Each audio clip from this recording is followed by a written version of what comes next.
I'm Brittany Lewis, a breaking news reporter here at Forbes. Joining me now is Angela Ferrell-Zabala, Executive Director of Moms Demand Action. Angela, thank you so much for joining me today. Thank you for having me here. It is a heavy day today. As school starts up again around the country, the nation has witnessed another senseless tragedy, this time in Minneapolis. And I want to talk about what we know so far because this could change. The shooting happened just a few hours ago from now. A shooter armed with a rifle, a shotgun, and a pistol opened fire en masse at Annunciation Catholic School in Minneapolis. The police said as of now, 2 children have died, an 8 and 10-year-old, and 17 people, including 14 children, were injured. Multiple injured people right now are in critical condition. So to start off the conversation, what's your reaction to what we're seeing play out in Minneapolis?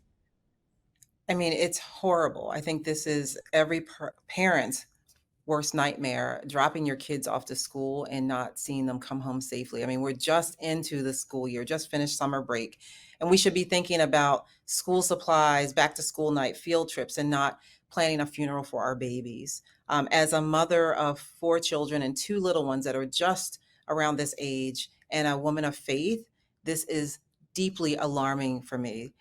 Gun violence is the leading cause of death for kids in this country.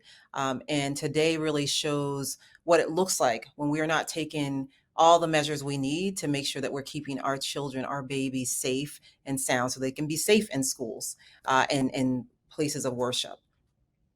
And like you said, this is every parent's worst nightmare. This is certainly everyone's worst nightmare. As someone who is Catholic, I can't imagine going into a church and not thinking that I would come out safe. People go to these places of worship, they feel safe or they expect to feel safe there. And that's not what happened today in Minneapolis. Mayor Fry, he's the Minneapolis mayor, he said this, quote, "Do not think of these as just somebody else's kids, but think of them as if they were your own." Do you think that by changing the thinking here, thinking that these are our own kids, that could make a difference as people view school shootings in general?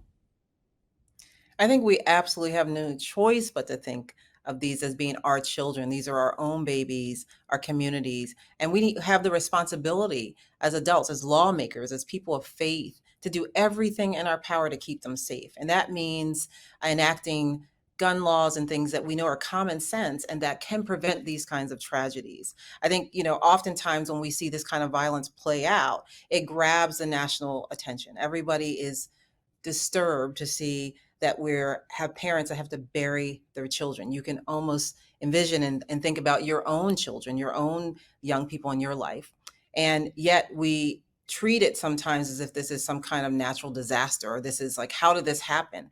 Easy access to guns and not really digging into our ability to have common sense gun laws in this country is really, really important. So I today, first and foremost, am sending my heart and prayers to the families that are directly impacting the community all around, not only the school, but the church, because this is very devastating.